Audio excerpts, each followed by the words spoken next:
Good evening. Happy Passover, Chag Sameach.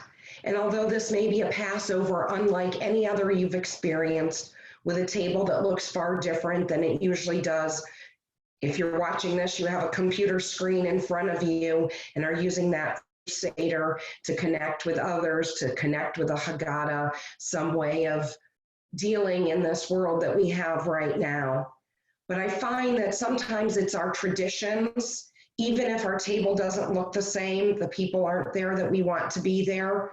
When we look at the symbols and the rituals of the Passover Seder, sometimes that may bring us comfort and strength in remembering what our ancestors went through, what they experienced in their time in the escape from Egypt.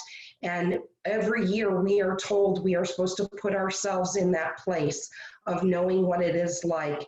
And while we would want to be in such a different situation than we are right now, perhaps this is a time where we get to better feel what it might have felt like. So we turn to our Seder plate. Many of you may have a Seder plate. Could be something that children made, something that you purchased, something that you made. There are wonderful plates in the IHC gift shop once that's open. Sisterhood has a wonderful selection. This plate came from Israel. You'll get to see a little bit more of it as I show you pieces on it. So one of the first things on our Seder plate is looking at your plate. You may have 5 places for items or 6. That is because this lovely issue between our bitter herb, maror, our bitter herb. This one is horseradish that I have cut up. Sometimes it can be diced and you can have it in that type of mixture that's all diced up, or this is the horseradish root straight cut up. And the other piece is chazeret.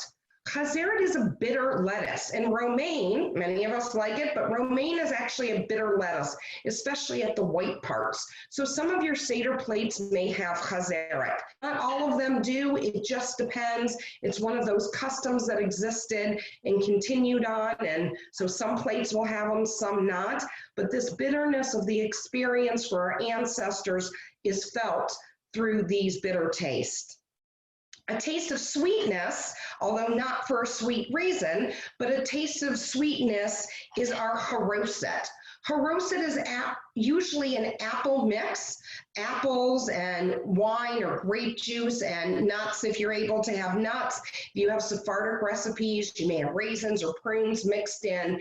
It's supposed to remind us of the mortar that the Israelites had to put between the bricks of the buildings they were forced to build as slaves in Egypt. So although it is a sweet taste, we remember that consistency, that mortar, that work they had to do in their slavery. One of the first things we'll have on our Seder plate is karpas. It's a spring green. Usually here we see people using parsley, but there's other types of spring greens. And during our Passover Seder, we will dip this into salt water 2 times. We'll dip it into salt water. This is our karpas. Karpas. Another thing we have on our Seder plate is a beitzah. A beitzah is an egg. So this is usually a hard-boiled roasted egg, and different thoughts on its representation, but one of them is that it is as a round object. It is a sign of life, the cycle of life, and also in spring we have fertility as well. Some say that the roasted nature would remind us of our offerings that we used to offer as sacrifices.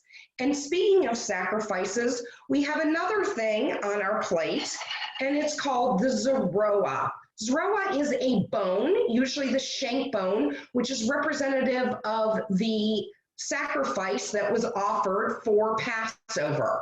And although this says zeroah and is a bone, you see I have something different. It is a beet.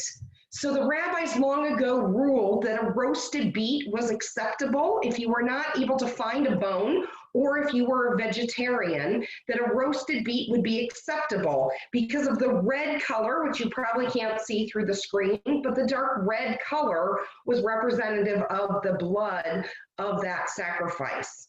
Now, everything on our Seder plate, except for the zeroah, is something that we taste on the Passover meal. There's something that we have. The Zroa we only look at as a representation because we no longer have sacrifices. Now, you notice there's something else at my Seder table that could be on my plate as well. This is an orange. Attached with all of the information you have is an article from me about the history of an orange on a Seder plate. And I'll encourage you to read that and just give a little teaser for you to read that. But the orange on the Seder plate, but also you may note and look around your own table, and there may be other things on the Seder plate.